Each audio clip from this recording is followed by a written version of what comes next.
Y la palabra que estuve meditando está relacionada con lo que estuvimos hablando, la misma línea de pensamiento. Primera de Reyes 19, versículo 4. Primera de Reyes 19, 4. Y hay una serie de pensamientos y ideas que quería compartir con ustedes. Tenía acá mis anotaciones, pero pensando también en estos dos textos que compartía nuestro hermano Ismael, nuestra hermana Mabel, vinieron unos pensamientos a mi mente que creo que eran acorde a la línea de pensamiento también del culto y que creemos que el Señor tiene preparado para nosotros. Primera de Reyes 19, 4.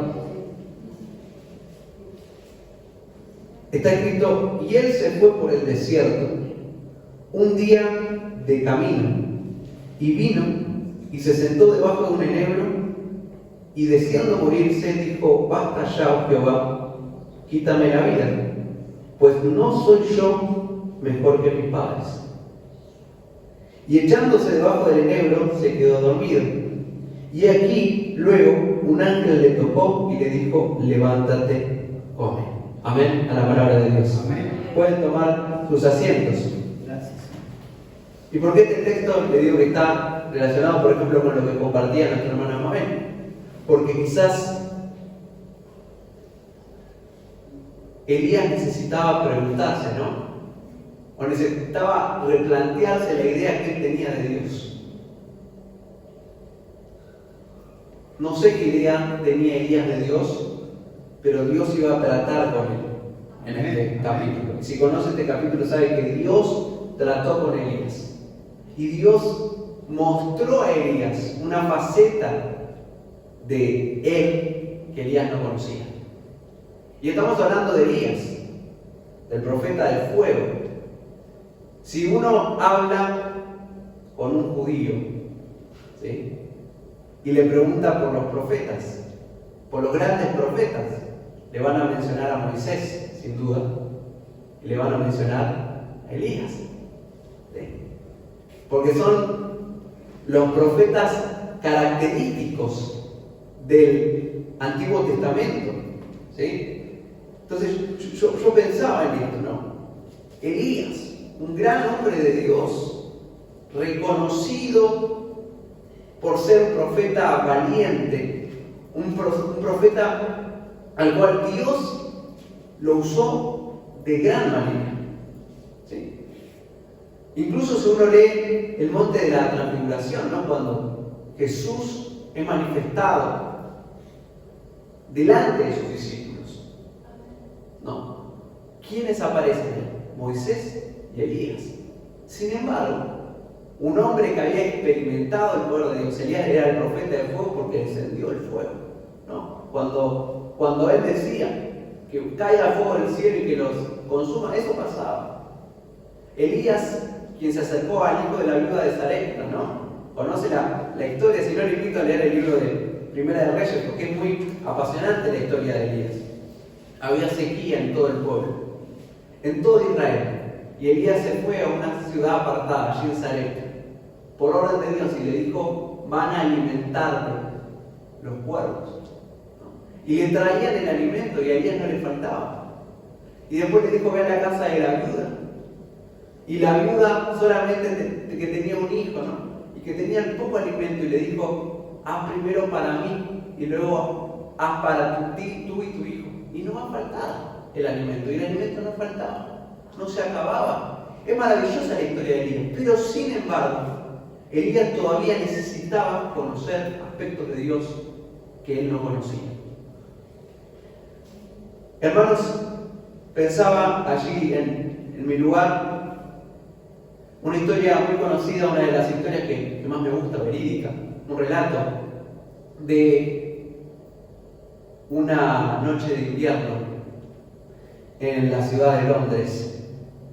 Un joven, no recuerdo la edad, pero seguro menor de 18 años, caminando, estaba nevando, un clima bastante feo, y de repente se acerca a una capilla metodista, entra en la capilla. No había mucha gente. La realidad que era un culto muy poco concurrido.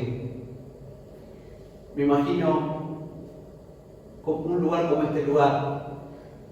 Entra este joven, se sienta. Y él relata que la predicación esa noche fue de un hermano muy sencillo.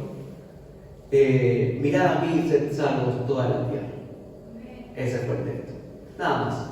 Mirad a mí y sed salvos toda la tierra. En el libro de Isaías se encuentra. Ese mensaje, sencillo por un predicador sencillo, que no fue muy extenso, tocó profundamente el corazón de ese joven. Y ese joven ese día creyó y se entregó a Cristo. En una capilla humilde y sencilla.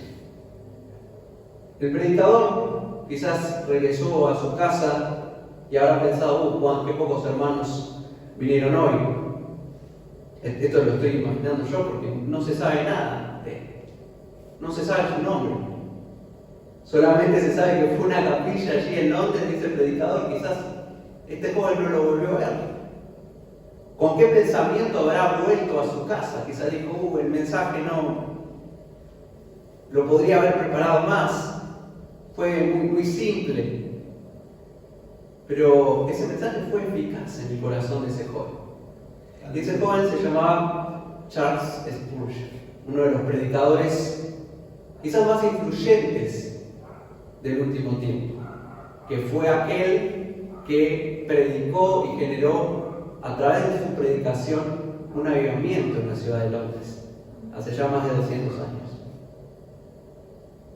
Pero lo que yo me preguntaba es, ese joven llegó al Evangelio y conoció la palabra a través de la predicación sencilla de otro joven ministro anónimo, del cual nada se sabe.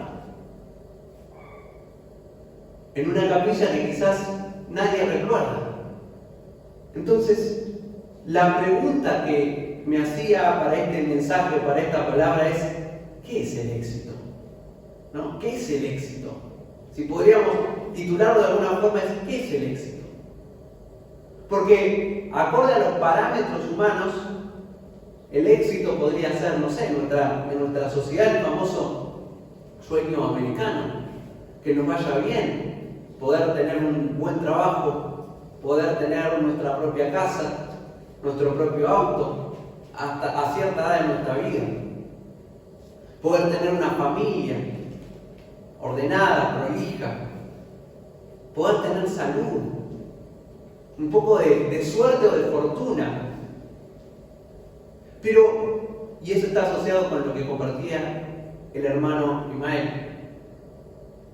tener una vida exitosa a la luz de la palabra es que en nosotros Dios forme la imagen de su Hijo Jesucristo. Amén. Eso es el éxito para nosotros. Y lo pensaba asociado a este ministro. Quizás su iglesia nunca fue una iglesia populosa, una iglesia llena de gente.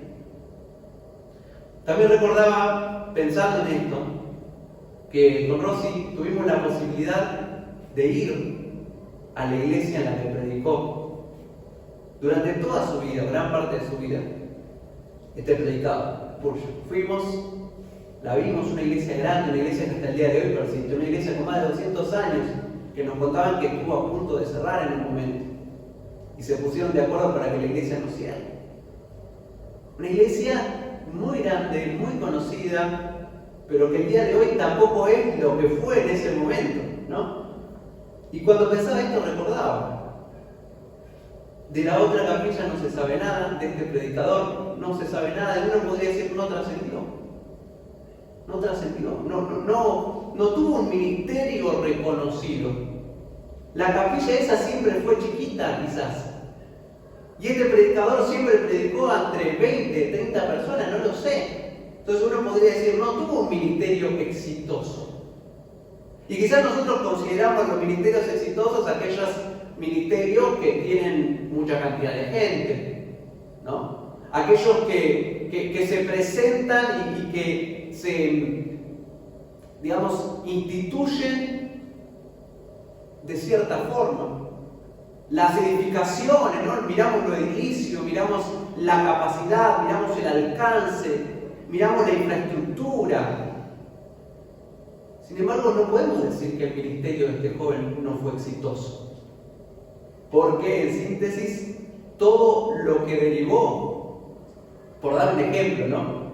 En ese mensaje que impactó en la vida de este joven, que luego impactó en la vida de miles de personas, y me estoy quedando corto, quizás millones de personas, porque hasta el día de hoy trascienden los sermones y las predicaciones de Spurgeon. Entonces, nunca se enteró, nunca supo lo que pasó. Entonces, en Cristo, el éxito es otra cosa. No podemos medir el éxito en términos terrenales, que nos vaya bien o que nos vaya mal en términos terrenales, o por todo lo que acabo de decir. Y creo que esto fue lo que le pasó a Elías. Pensaba hoy, leyendo este texto, esto es lo que le pasó a Elías. Porque Elías, si ustedes vienen leyendo el capítulo 18, había sequía. Elías se presenta delante de Acab y le dice que la sequía ocurre, no llovía en Israel por culpa de su pecado, porque Acab se había casado con Jezabel, que era una princesa y una reina de un reino pagano. Y Isabel, ¿qué había hecho? Había importado la idolatría en Israel, al punto tal de que todo el pueblo se había corrompido detrás de la idolatría de Jezabel y había puesto los altares de Baal. Elías, con la autoridad de Dios y con el poder de Dios, reúne a todos los profetas de Baal y los desenmascara en frente de todo el pueblo, porque le dicen: hagan un sacrificio, yo voy a hacer un sacrificio. Y Baal va a tener que lanzar fuego del cielo. Y ahí veremos quién es Dios, Baal o el Dios de Israel. Y cuando ellos empezaron, el fuego no cayó, y se cortaban y se lastimaban y gritaban y todo tipo de ritual, pero el fuego no caía. Ahora, sin embargo, cuando Elías se puso a orar, cayó fuego del cielo. Consumió el sacrificio, consumió el agua de esas zanjas. Es un relato muy lindo el de Éxodo, Primera Reyes 18, 20 en adelante, si ustedes lo quieren leer. Pero no terminó ahí. Elías dice: prendan a los profetas de Baal, atrápenlos, y los degollaron en el monte Carmelo. Victoria, éxito, ya está. Pero no termina la historia ahí, porque Elías vuelve y ora por lluvia. Éxodo 18, 41. Dice: había una forma de coronar esa manifestación y ese avivamiento que Dios había producido, era esa. Y llueve. Después de más de 6 años, llueve. Ya está. Era el momento de cosechar. Elías, que había estado tanto tiempo huyendo, tanto tiempo escondido, allá con la viuda de Sarepta, y después que estuvo ahí comiendo de la comida que le traían los animales, era el momento de su reconocimiento, era el momento en el que Israel lo consideraría un profeta. Que al fin todos creerían, que al fin los altares de Baal se quitarían y que al fin el pueblo se volvería a Dios. Eso era el pensamiento, el éxito había llegado a la vida de Elías, al ministerio de Elías, después de todo lo que había pasado, pero no fue así. Dice que Elías se levanta y que Jezabel lo manda a amenazar. Y le dice: ¿con qué hiciste esto a los profetas de Baal? Yo voy a hacer lo mismo con vos. Y Elías otra vez se encuentra huyendo. Huye al desierto y fue a Berseba. Y yo pensaba: ¿por qué Elías? Cuando leía este texto de nuevo decía: ¿por qué Elías se fue al desierto, se fue a Berseba? Por eso, porque él tenía la expectativa de que al fin Dios había mostrado su gloria y que ahora todo el pueblo iba a creer y que Jezabel la iban, no sé, quizás dijo, se acabó el reinado de Jezabel, y al día siguiente se encontró con que nada había cambiado. A pesar de que Dios había obrado grandemente, Israel seguía con el corazón endurecido. Acab seguía con el corazón endurecido. Jezabel seguía teniendo el mismo poder y la influencia como para amenazarle. No había bastado que cayera el fuego del cielo, no había bastado que lloviera después de 6 años. ¿Qué más podían hacer? Se le había hecho todo. Sin embargo, dice que llega luego de tanto caminar y desea morirse. Ya está. Hice todo lo que podía hacer. Ahora, la pregunta que me hacía yo a la luz de la palabra, lo mismo. ¿Había sido exitoso el ministerio de Elías? ¿Sí o no? Y a la luz de los resultados uno puede decir no. ¿Por qué? ¿Por qué va a ser exitoso? Si el pueblo no creyó, si nada cambió, pero exitoso o el éxito, repetimos, está acorde, el éxito se logra en nuestras vidas cuando Dios nos conforma a la imagen de su Hijo Jesucristo. Las cosas que pasan en nuestra vida pasan para que nosotros seamos formados y moldeados como Dios quiere. Y si Dios nos moldea y nos convierte y nos transforma como Él quiere, las cosas que van a pasar a nuestro alrededor no son aquellas que nosotros esperamos que pasen, sino es para que Dios cumpla su propósito en nosotros. Y lo que le estaba pasando a Elías, quizás lo que Elías esperaba era cierta reacción, pero lo que ocurre, Dios tenía primero un propósito para con Israel, pero segundo un propósito para con Elías. Entonces, Elías se desanima. Elías quiere bajar los brazos. Cuando leía esta palabra pensaba en los evangelios, en Mateo, en Marcos, en Lucas y en Juan, pero puntualmente en Lucas. ¿Saben que Mateo, siempre nos enseñaban esto cuando estudiábamos los evangelios? Mateo presenta a Jesús como rey y le escribe a los judíos. Marcos presenta a Jesús como siervo y le escribe a los romanos. Juan presenta a Jesús como Dios y lo escribe a la iglesia. Recuerda esto, porque es bueno cuando uno lee los evangelios, las perspectivas de cada uno. No quiero entrar en detalle de eso, sino me quiero centrar en Lucas. Que Lucas le escribe a los griegos y lo presenta a Jesús como el hombre perfecto. Jesús es el hombre perfecto y los griegos era el lugar donde había surgido la filosofía. Era la tierra de Aristóteles, de Sócrates, que ellos buscaban constantemente la sabiduría, la perfección. Y Lucas le dice, bueno, les vengo a presentar al hombre perfecto. El éxito, una vida exitosa es una vida en la que Dios nos conforma a la imagen de Jesucristo, es decir, nos hace perfectos. Sed perfectos como vuestro Padre que está en los cielos es perfecto. Sed santos como Dios es santo. Eso es el éxito. Y las circunstancias de nuestra vida se van a llevar o van a suceder no como nosotros esperamos o como la cultura o como este mundo espera, sino van a suceder las cosas necesarias para que Dios nos moldee. Y habiendo dicho esto, quiero que leamos el versículo 19, 11. Esto claramente está asociado, dijimos, el hombre perfecto es lo que Dios quiere formar en nuestra vida, es lo que hablaba nuestro hermano Ismael.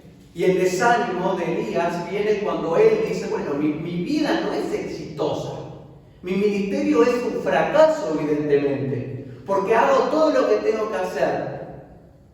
Sin embargo, Jezabel sigue haciendo lo que quiere. Sin embargo, el pueblo no hace nada para defenderme. Sin embargo, Acab no toma autoridad y se arrepiente y le dice a su esposa, que es una reina pagana, Acab, yo soy el rey y soy del pueblo de Israel y no voy a permitir más la idolatría. Nada sucedió como Elías esperaba que sucediera. las cosas. El ministerio de Elías, dice, bueno, es un fracaso del ministerio. Ahora, Dios le dice, sal fuera, Elías, y ponte en el monte delante de Jehová. Y he aquí Jehová que pasaba, y un grande y poderoso viento que rompía los montes, y quebraba las peñas delante de Jehová, pero Jehová no estaba en el viento. Y tras el viento un terremoto, pero Jehová no estaba en el terremoto. Y tras el terremoto un fuego, pero Jehová no estaba en el fuego. Y tras el fuego un silbo apacible y delicado. Y cuando lo oyó Elías, cubrió su rostro con su manto, y salió y se puso a la puerta de la cueva. Y aquí vino a él una voz diciendo, ¿qué haces aquí, Elías? Amén. Pensaba esto. Elías ve una serie de sucesos naturales escandalosos, llamativos, pero Dios no estaba en ninguno de ellos. Dice aquí el texto, primero que vio un viento, luego vio que se quebraban las peñas, luego vio un terremoto y luego vio un fuego. El mismo fuego que él había visto el día anterior, quizás, en Carmelo. Pero lo que Dios le está diciendo, yo no estoy en nada de eso.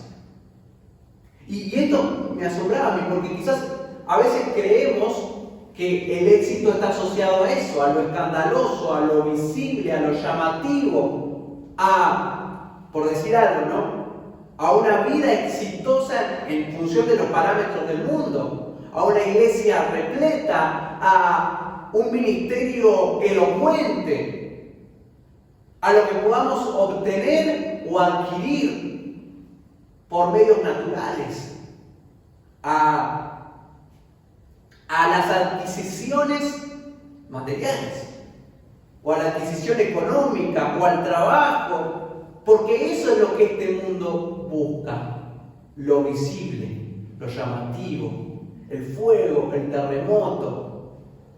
Pero Dios no está ahí. Dios no está ahí.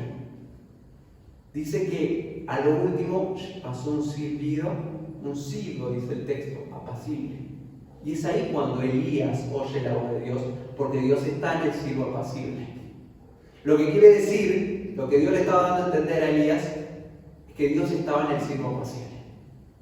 Y eso representa nada más y nada menos que Dios está obrando en Israel, pero en silencio.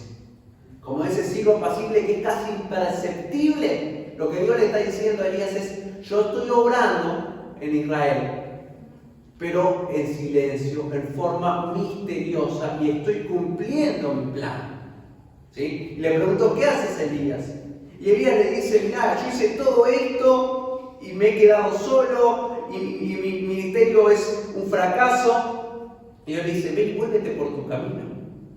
Y seguí, Elías, porque esto continúa. Yo estoy obrando, yo estoy haciendo. Vos hiciste lo que tenías que hacer.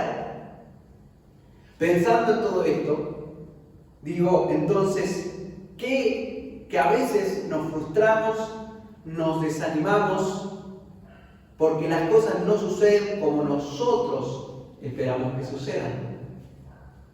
Sin darnos cuenta que las cosas suceden como Dios quiere que sucedan. Gloria a Dios. Porque, y volvamos a este predicador, él quizás nunca se enteró lo de bendición que él pudo ser. Nunca se enteró. Pero Dios está obrando como un silbo apacible a través de su predicación. Era prácticamente silencioso, misterioso e imperceptible, pero Dios está obrando.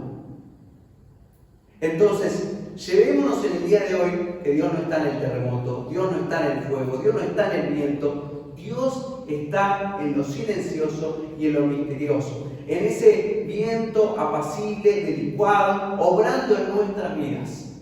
Y que lo que nos pasa no siempre va a estar relacionado con los parámetros de este mundo, sino que lo que nos pasa es para formarnos a la imagen de su Hijo Jesucristo, el hombre perfecto. Gloria a Dios. Este es un tiempo de aprendizaje. ¿Sí? Dios está obrando en Israel, pero de una forma silenciosa. A veces Dios actúa con viento, terremoto y fuego. Lo acabamos de leer en 1 Reyes 18. Si leemos, por ejemplo, le dejo unos textos para que usted pueda leer. Éxodo 19, 16 al 19. Salmos 18, 7 al 5. Habacuc 3, 3 al 6. Vamos a leer algunos como para concluir este pensamiento. Éxodo 19, 16 al 19. Éxodo 19, 16 al 19. Aconteció que al tercer día, cuando vino la mañana, vinieron truenos y relámpagos, y espesa nube sobre el monte, y sonido de bocina muy fuerte, y se estremeció todo el pueblo que estaba en el campamento. Y Moisés sacó del campamento al pueblo para recibir a Dios, y se detuvieron al pie del monte. Todo el monte Sinaí humeaba, porque Jehová había descendido sobre él el fuego, y el humo subía como el humo de un horno, y todo el monte se estremecía en gran manera.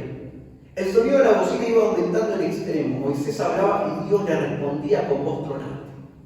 Nos gusta ver así a Dios, ¿no? Cuando es un fuego, cuando es algo visible, cuando es algo extraordinario y es tan evidente, cuando a nuestros ojos perciben algo sobrenatural o extraordinario en nuestras vidas o en nuestra iglesia o donde fuera, y decimos, bueno, Dios está. Porque hoy el culto, no sé, a veces pensamos en esos cultos donde la iglesia estaba llena, donde parece que Dios se manifestó de una forma tan visible. ¿Sí? Salmo 18, 7. Salmos 18, 7.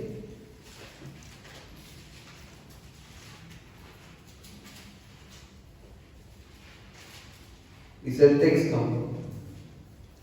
la tierra fue conmovida y tembló, se conmovieron los cimientos de los montes y se estremecieron porque se indignó él, el terremoto. Dios manifestándose como un terremoto. Habacuc 3, 3 al 6. Esto es simplemente para ilustrar. Habacuc 3, 3 al 6. Dice: Dios vendrá de Temán, y el santo desde el monte Parán. Su gloria cubrió los cielos, y la tierra se llenó de su alabanza. El resplandor fue como una luz, rayos brillantes salían de su mano, y allí estaba escondido su poder. Delante de su trono iba mortandad, y a sus pies salían carbones encendidos. Se levantó y midió la tierra, miró e hizo temblar las gentes. Los montes antiguos fueron desmenuzados, los collados antiguos se humillaron, sus caminos son eternos. La manifestación visible de Dios, que a veces decimos, no, yo quiero eso, Dios obrando en forma evidente en mi vida, o que Dios esté obrando se vea traducido en números, en estadística, en cantidad, en pomposidad, pero Dios obra a través del silencio a veces. Así como vimos que Dios a veces obra de forma visible, de forma llamativa, la mayor parte del tiempo Dios obra de forma silenciosa.